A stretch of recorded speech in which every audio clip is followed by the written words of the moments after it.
дидори эмомалӣ раҳмон бо Чарлз Мишел.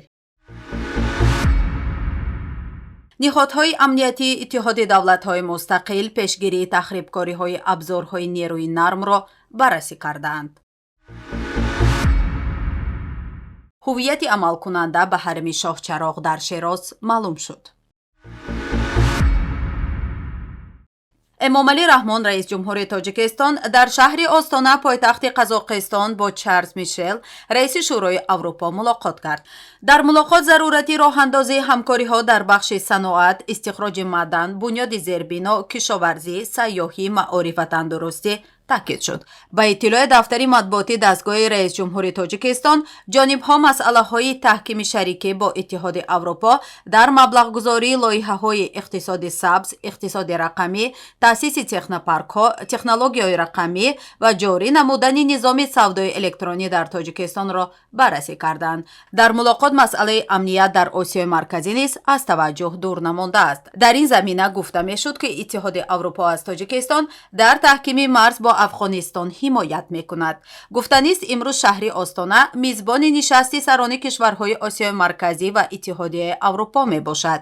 дар он раиси Шӯрои Аврупо Чарлз Мишел, раис ҷумҳури Қазоқистон Қосимҷомарт Тоқаев, раис ҷумҳури Қирғизистон Садир Жапаров, раис ҷумҳури Ӯзбекистон Шавкат Мирзиёев ва раис ҷумҳури Тоҷикистон Эмомалӣ Раҳмон ширкат доранд. Сердар Бердимуҳаммадов, раис ҷумҳури Туркманистон, ба ин нишаст наомадааст. маркази равобити умумии ФСБ-и Русия гузориш дод, ки 51-умин нишасти Шӯрои раисони созмонҳои амниятӣ ва хадамоти вижаи кишварҳои Иттиҳоди давлатҳои мустақил рӯзи гузашта дар Москав баргузор шуд. гуфта мешавад, Владимир Путин, раис ҷумҳури Русия, бо раисони ҳайатҳо дидор кардааст. дар иттилоия гуфта шудааст, ки дар нишаст иқдомоти иловагӣ барои муқобилаи муштарак бо фаъолиятҳои тахрибкоронаи созмонҳои ғайридавлатии хориҷӣ ва созмонҳои байналмилалие, ки аз абзорҳои нерӯи нарм барои бесубот кардани авзои сиёсии иҷтимоӣ дар фазои кишварҳои муштаракулманофеъ истифода мекунанд, баррасӣ шуд. аъзои шӯро арзёбӣ ва пешбинии муштарак аз афзоиши таҳдидҳои амнияти кишварҳои давлатҳои мустақил дар ҳавзаи иттилоотиро тасвиб карданд. гуфтанист, Русия бештари созмонҳои байналмилалӣ ва ғайридавлатии ҳуқуқи башариро дар қаламраваш агентҳои хориҷӣ эълон намуда, фаъолияти бахши бузурге аз онҳоро манъ кардааст. дар кишварҳои дигари Иттиҳоди давлатҳои мустақил ҳам фаъолияти ин созмонҳо ё зери назорати шадид қарор дорад ва ё асосан мамнӯъ шудааст. сахттарин бархурд бо созмонҳои ғайридавлатӣ ва байналмилалиро дар Тоҷикистону Туркманистон доранд. коршиносон ба ин назаранд, ки мақомоти амниятии аксари кишварҳои узви Иттиҳоди давлатҳои мустақил аз ҷониби Русия контрол карда мешаванд ва бештари афсарони ин созмонҳо дорои шаҳрвандии Русия мебошанд.